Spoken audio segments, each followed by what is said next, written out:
পাথি রানার জন্য কি সুনীল নারায়ণ কলকাতা দল থেকে বিচ্ছিন্ন হতে চলেছে? পাথি রানার জন্য কি সুনীল নারায়ণ দল থেকে বার হতে চলেছে?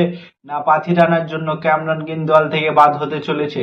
তো পাথি রানা যে দলে এন্ট্রি নেবে তার জন্য কোনো প্লেয়ারকে তো একজনকে বাইরে যেতে হবে, কোনো বিদেশি একজন প্লেয়ারকে বাইরে যেতে হবে। তো সেই প্লেয়ারটা কোন প্লেয়ার বাইরে যাবে তাই নিয়ে আজকের ভিডিওটায় আলোচনা করব।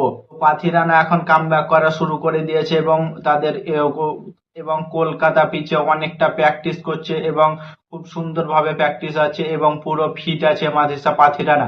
মাথিসা পাথিরানা ম্যাচ খেলার জন্য 100% প্রস্তুত আছে। 26 তারিখ যে ম্যাচটি আছে সেই ম্যাচটি মাথিসা পাথিরানা খেলবে। লখনৌর বিরুদ্ধে যে ম্যাচটি আছে সেই ম্যাচটি মাথিসা পাথিরানা খেলবে। তো সে যে দলের মধ্যে এন্ট্রি নেবে তার জন্য একটা প্লেয়ার বাদ হবে। তো সেই প্লেয়ারটা কোন প্লেয়ার বাদ হতে পারে ভাবছো? তো আমার মনে হয় সেই প্লেয়ারটা হতে পারে রোম্যান পাওয়েল। কারণ রোম্যান পাওয়েল ছাড়া প্লেয়ার বাদ দেওয়ার মতো একজন প্লেয়ারকে দেখতে পাচ্ছি না আমি। কারণ ক্যামেরন গ্রিনও ঠিকঠাক ভাবে ফর্মে আছে এবং সুনীল নারায়ণও এবং ঠিকঠাক ভাবে ফর্মে আছে এবং টিম সাইফার্টকে তো ওপেনিং এ রাখতে হবে, নাহলে ফিনালেনকে রাখতে হবে। তো ওপেনিং এর জন্য ফিনালেন অথবা টিম সাইফার্ট একজন থাকবে বিদেশি প্লেয়ার এবং মিডিল অর্ডারের জন্য ক্যামরন গ্রিন থাকবে এবং বলারের জন্য সুনীল নারায়ণ থাকবে এবং মাথিসা পাথিরানা থাকবে। মানে রোম্যান পাওয়েলের জায়গাটা মাথিসা পাথিরানা আসবে, কিন্তু রোম্যান পাওয়েল প্রায় 3টে ম্যাচে চান্স পেয়েছে। 3টে ম্যাচেই ভাই ঠিকঠাক ভাবে ফর্ম দিয়েছে এবং 3টে ম্যাচেই ভাই ঠিকঠাক ভাবে দুর্ধর্ষ মেজাজে ব্যাটিং করেছে রোম্যান পাওয়েল। প্রত্যেকটা ম্যাচে প্রায় 20 রানের ওপরে করেছে রোম্যান পাওয়েল। তো আমার মনে হয় রোম্যান পাওয়েলকে বাদ দিয়ে একটু ডিফিকাল্ট হবে, কিন্তু কিচ্ছু করার নেই, একজন প্লেয়ারকে বাদ দিতেই হবে। কারণ 4 জনের বেশি ওভারসিজ প্লেয়ার খেলাতে পারবে না, বিদেশি প্লেয়ার খেলাতে পারবে না। তো একজন কোনো বিদেশি প্লেয়ারকে তো বাদ দিতে হবে, কিন্তু সেইখানে সুনীল নারায়ণকে তো বাদ দিতে পারবে না। কারণ সুনীল নারায়ণ বল হাতে এবং ব্যাট হাতে কি করতে পারে কলকাতা ম্যানেজমেন্ট এটা ঠিক জানে এবং তোমরা সকলেই জানো যে সুনীল নারায়ণ বল হাতে এবং ব্যাট হাতে কি করতে পারে। এবং সেই অনুযায়ী টিম সাইফার্টকেও বাদ দিতে পারবে না, কারণ ওপেনিং এ নাই। ফিনালেন না অথবা টিম সাইফার্ট এদের দুজনের মধ্যে একজনকে খেলাতেই হবে, কেকেআরকে বাধ্য। এবং ক্যামেরন গ্রিন ঠিকঠাক ভাবে ফর্মে আছে, কারণ ক্যামেরন গ্রিন দুটো ম্যাচে রান করেছে। তাই ক্যামেরন গ্রিনকে বসাতে পারবে না, তাহলে 3জন হয়ে গেল। একজন বিদেশি প্লেয়ার সেখানে পাথিরানা থাকবে এবং কিচ্ছু করার নেই। মাথিসা পাথিরানাকে জায়গা দিতে গেলে রোম্যান পাওয়েলকে অথবা ক্যামেরন গ্রিন দুজনের মধ্যে একজনকে টিম থেকে বার করতে হবে, কারণ সুনীল নারায়ণ এবং টিম সাইফার্ট অথবা ফিনালেন এদেরকে বাদ দেওয়া যাবে না। কলকাতার কেমন প্লেইং ইলেভেন হতে পারে আমার মতে সেটা দেখে নাও।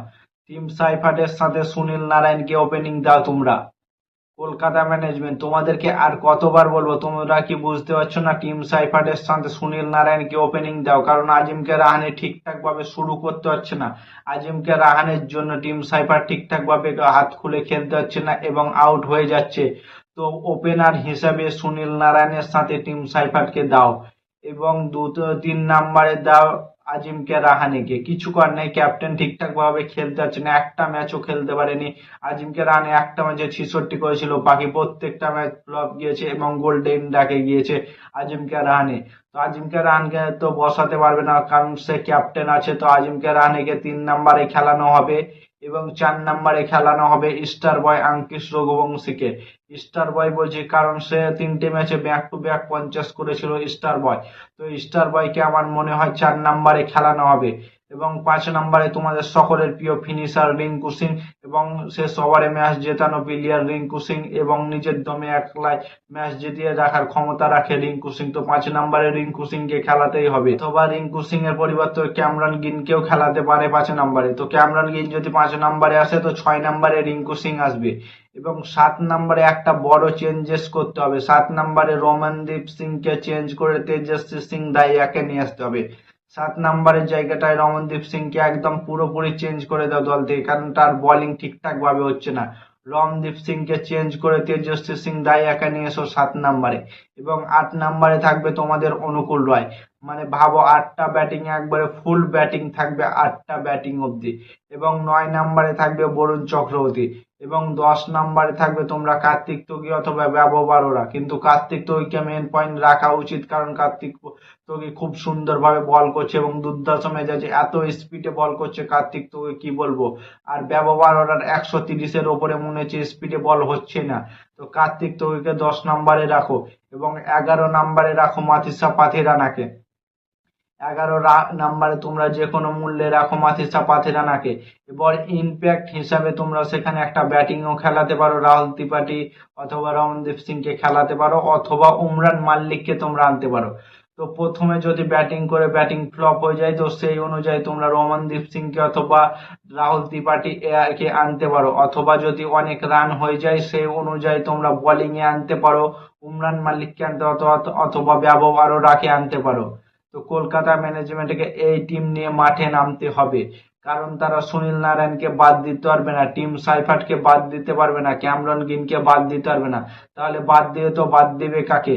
ক্যামরন গ্রিনকে বাদ দিতে না পারলে তাহলে পাথিরানার জায়গাটা নেবে। তো তোমাদের কি মতামত কমেন্ট করে জানাও। কলকাতা ম্যানেজমেন্ট কোন টিম নিয়ে মাঠে নামলে তাই পায় প্রত্যেকটা ম্যাচ জিতবে, কমেন্ট করে জানাও। আর নতুন কোনো আইপিএল এর ভিডিও দেখতে হলে চ্যানেলটাকে সাবস্ক্রাইব এবং ফলো করে দাও।